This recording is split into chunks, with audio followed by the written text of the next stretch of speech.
We talk a lot about connecting traditional finance and decentralized finance, right? TradFi and DeFi. But imagine if the actual things that underpin our economy, big stuff like real estate, private credit, even company shares. What if they could move with the speed and, well, the efficiency of crypto? That's exactly the transition we're starting to see. It's potentially huge. And today, we're going to do a deep dive into Plume Network. Right, Plume. Yeah, it's a Layer 1 blockchain launched in 2025. And its mission is pretty clear: seamlessly bridge TradFi and DeFi by tokenizing these real-world assets, RWAs. Okay, so our goal here is really to unpack how Plume is trying to make these assets not just digital tokens, but actually usable on-chain for lending, borrowing, trading, all of it. Exactly. We'll look at the tech, the big-name backers, which are quite impressive, their approach to regulation, which seems really proactive. Very proactive, yeah. And ultimately, why Plume seems positioned to grab a piece of this RWA market. I mean, forecasts are talking, nearly $19 trillion by 2033. It's staggering. It is. It's about understanding how finance might be fundamentally rebuilt, one tokenized asset at a time. Okay, let's start at the beginning then. What is Plume at its core? So they call themselves the first full-stack RWA-focused blockchain network. Full stack, meaning? Meaning they're trying to provide everything, soup to nuts, not just one piece. It's an EVM-compatible modular layer 1. Okay, so it speaks Ethereum's language, basically. And modular, meaning adaptable. Precisely. It works with the existing Ethereum tools and wallets people use, and it can be customized for different types of assets. But the key isn't just digitizing. It's about enabling crypto-native stuff for these assets. Like what? Like creating derivatives based on tokenized apartments, maybe. Or yield farming using tokenized private credit. Using, tokenized shares as collateral in DeFi, that kind of integration. Got it. So it's not just a picture of the asset on the blockchain, it's the asset itself, ready to be used in DeFi protocols. Yeah. And the traction they've gotten since launching in 2025, it seems pretty significant. It really does. You mentioned the number is over 180 projects building on their testnet, millions of wallets interacting. And by mid-2025, over 200 protocols and partners already integrated on their mainnet. Yeah, but the number that really jumps out, for me anyway, is that pipeline. $4.5 to $5 billion in assets reportedly lined up for tokenization. That's serious institutional interest right there. Yeah. Okay, so what are they actually offering to make this happen? What are the tools? Well, it's quite comprehensive. They have their Tokenization Engine and Tools, the ARC platform, and an SDK. Think of it as a kit for anyone, really, institutions, or maybe even smaller players eventually. A kit to turn assets into tokens. Exactly. Equities, solar farms, whatever. And crucially, with compliance checks built in right from the start, they've also got the Plume Passport wallet and the Nexus data network for managing identity and data on-chain. Which is absolutely critical for regulated assets, right? You need to know who holds what. Absolutely vital. And then there's the chain itself, a dedicated RWA chain. It's permissionless, proof of stake. Okay, so secured by staking PLUME tokens. Right, and it's optimized for RW transactions, think high throughput, 247 settlement. And this design allows for composability. Composability, meaning the assets can plug into different DeFi apps easily, like Lego bricks. That's a good analogy, yeah. Use it as collateral here, provide liquidity there, freely combining them. And to make all this work, you need liquidity on the chain itself. Exactly. So they launched PUSD, their native, fully backed US dollar stablecoin, and PETH, a liquid staking Ether token. These are like the base currencies for trading and yield on Plume. Makes sense. They've also got Nest, which is their yield marketplace. It offers products based on real-world yield. Like tokenized funds, maybe? Yeah, things like that. And Skylink, which connects Plume's yields to other blockchains like Tron. They even did a deal for a vault powered by PayPal stablecoin, PYUSD. Wow, okay, so they're really building out the whole ecosystem, the rails, the stations, the fuel. It's all there. Seems to be the goal. A self-contained RWA world, but connected outwards too. Which naturally leads to who's behind all this. The team of the backers are a huge part of this story, aren't they? Absolutely. The founding team, Chris Yen, the CEO, Eugene Shen, Teddy Pormprigna, the CBO, they bring this mix of, startup experience and fintech know-how. And they made some very deliberate hires, especially around compliance. That was smart. Bringing in B. Salman Banai, who used to be a lawyer at the SEC, as their general counsel, that sends a huge signal. A signal that they're taking regulation seriously from day one. Exactly. It's not an afterthought. It's core to their strategy. And it apparently influenced their exchange listings. Kraken listed them, but Coinbase, which is known to be cautious about projects with ex-SEC folks, Hasn't listed PLUME. Right. Interesting dynamic. it shows how central that regulatory piece is. Okay, but let's talk about the institutional backing, because this is where it gets, well, really interesting. Apollo Global Management. Yeah. The $500 billion plus private equity giant, they put in a seven-figure investment in April 2025. Which is wild, because Apollo has barely touched crypto directly, right? Only SUI before Plume. That's right. It's a massive stamp of approval from the heart of traditional finance. And Apollo's digital assets head, Christine Moy, basically said they invested to help bring institutional quality products to a wider audience using Plume. So Apollo isn't just betting on Plume. They might be planning to use Plume as infrastructure. That's certainly the implication. They see it as the rails to bring their own kinds of assets on-chain. It's more than just capital. It's strategic alignment. And it's not just Apollo. Look at the rest of the list. Han Ventures, Brevin Howard, Galaxy Digital, Lightspeed. Hashkey Capital from Asia, Superscript linked to Temasek, Laser Digital from Nomura Bank. It's like a mix of Silicon Valley VCs, Wall Street crypto funds, and major Asian players. What does that diversity tell you? It tells me they have incredible network reach. This isn't just money, it's connections. Doors opening in the US, Europe, Asia. Access to asset originators, potential partners, liquidity pools globally. Which you need if you're planning to tokenize, what was it, $5 billion in assets with firms like Winfell, Carlyle, and PIMCO. Exactly. You need that institutional trust and those global connections. That backing makes those ambitious plans seem much more achievable. Okay, let's shift to the PLUME token itself. It powers the network. Capped supply, 10 billion tokens. Right. And as of mid-2025, maybe 2 to 2.7 billion circulating, so 27%. Which at around, say, 9.5 cents, gives it a circulating market cap in the ballpark of $190, $250 million. How is the token actually used? It's got several key jobs. It secures the network through proof of stake. You stake PLUME, you earn rewards. Standard POS. Yep. It's also used to pay transaction fees, the gas for using the network. Importantly, it's used for governance token holders get a say in the network's future. So it's essential for interacting with any of the RWA applications built on Plume.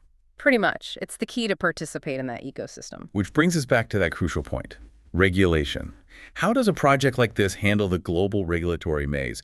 This seems to be a major differentiator for Plume. It really is. They're not shying away from it. They're leaning into it. That regulatory-first mantra. Like getting registered under the EU's new MiCA law. Exactly. Becoming one of the first tokens registered with ESMA via the Dutch regulator, the AFM. That happened mid-2025. It meant PLUME was officially okay for trading on regulated exchanges in the EU. That's huge for credibility. Massive.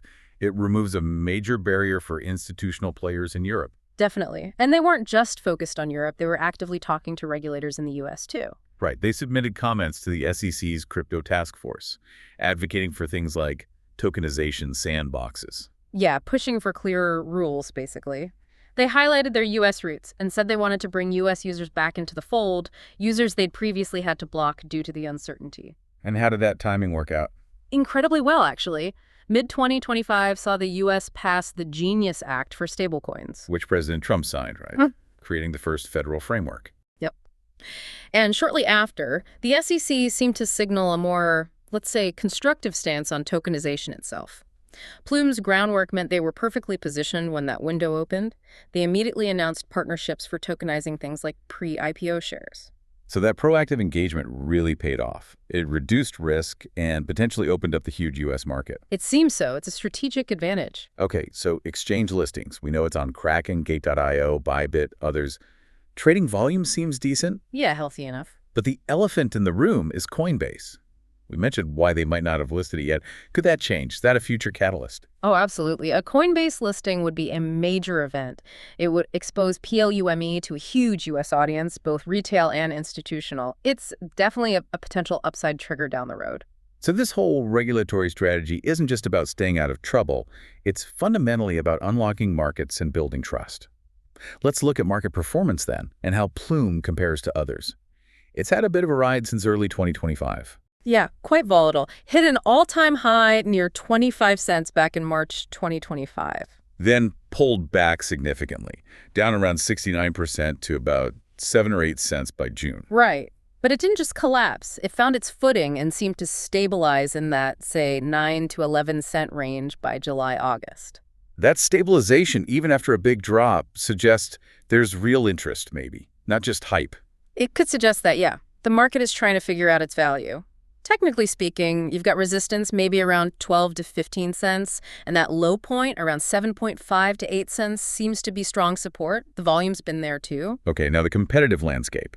This is interesting because Plume seems to be positioning itself not just against others, but as a platform for others, an integrator. Exactly. Take Ondo Finance, for example. They focus on tokenizing TradFi yields, like T-bills with their OUSG token. Right. And Plume partners with Ondo. Plume provides the blockchain infrastructure for Ondo to issue and distribute OUSG on. Plume doesn't want to be the Ondo. It wants to host many Ondos. So they're complementary, not necessarily direct competitors in that case. In many ways, yes. Then you contrast that with someone like Maple Finance. They were big in crypto lending, under-collateralized stuff, right. But they got hit hard in 2022. Very hard. Defaults, big losses, market cap shrunk dramatically. It's kind of a cautionary tale about risk management in this space, especially with credit.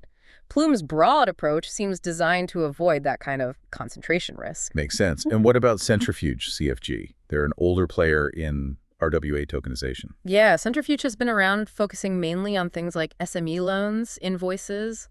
Plume, being newer, arguably learned from pioneers like Centrifuge. How so? Plume offers, well, maybe broader integration from the start. Being EVM-compatible makes a big difference for DeFi composability, and it's designed for basically any asset type, not just specific niches. Though, interestingly, Centrifuge is also listed as an ecosystem partner on Plume's website. So again, that theme of collaboration, or at least coexistence. It seems to be Plume's strategy. Build a broad tent, as they say. Bring all these different slices of the RWA, pie, treasuries, credit, real estate, whatever, onto one interoperable chain. And that's why big players like Apollo or superstate tokenizing treasuries are choosing Plume as their base layer. That appears to be the logic. It creates a potential network effect. Asset originators come because the capital and infrastructure are there. Capital comes because the diverse tokenized assets are there. This ties back to their government engagement, too, that compliance without compromise idea. Yes, they're not just complying, they're actively engaging, talking to the US SEC, advocating for sandboxes.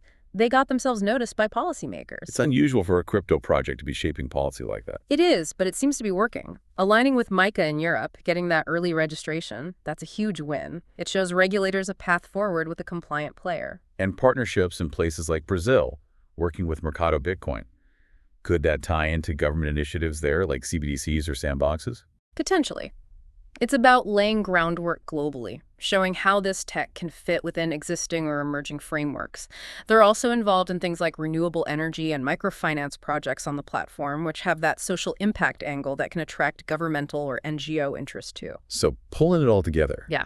What's the outlook for Plume, say, heading into 2026? Well, the macro environment could be a significant tailwind. Rising interest rates globally make the real yield from tokenized RWAs very appealing, especially compared to, some of the yields seen in DeFi historically. Sustainable yield, not just temporary inflation farming. Hopefully. Plume is built precisely for this, so it could capture significant capital inflows, boosting its total value locked, or TVL. And market position. If they keep this momentum, could they really become the dominant RWA chain? That winner-takes-most outcome? It's certainly possible in this space. From a valuation perspective, starting from around $200 million market cap, you could argue for, say, a 5x to 10x potential in a strong market, getting towards $1-2 billion, which sounds big, but it's still tiny compared to that multi-trillion-dollar RWA market. What are the catalysts to get there? Big ones would be major exchange listings, like Coinbase or Binance, launching truly high-profile assets. Imagine a tokenized government bond or shares in a major tech company before its IPO trading on Plume. That would definitely turn heads. And more institutional adoption like Apollo, maybe other big funds coming in. Positive regulatory signals, especially from the US SEC, would also be huge. Of course, there are risks. Always. Execution risk, competition heating up, unpredictable regulatory changes, interest rate fluctuations. All those apply. But Plume's strategy, focusing on that blend of tech and compliance, seems well suited to navigate those risks. So this deep dive really highlights Plume, not just as, another crypto project, but as a serious attempt to bridge these two worlds. bringing real-world assets onto the blockchain efficiently and compliantly. Yeah, the backing from major players and the deep focus on regulation really make it stand out. It's that combination, the tech innovation plus the proactive compliance, that gives it a unique shot at scaling within the existing financial system's rules, not trying to ignore them. It really makes you think about the bigger picture. This convergence of TradFi and DeFi, powered by platforms like Plume, how could that change things for you, the listener? Imagine investing in fractional real estate as easily as buying crypto, or maybe developing economies getting easier access to capital through tokenized assets. What kind of completely new financial products become possible when almost any asset, big or small, can be instantly tokenized, made programmable, and traded globally? 2047. That's the provocative thought, isn't it? A future where those lines between old finance and new finance just blur away.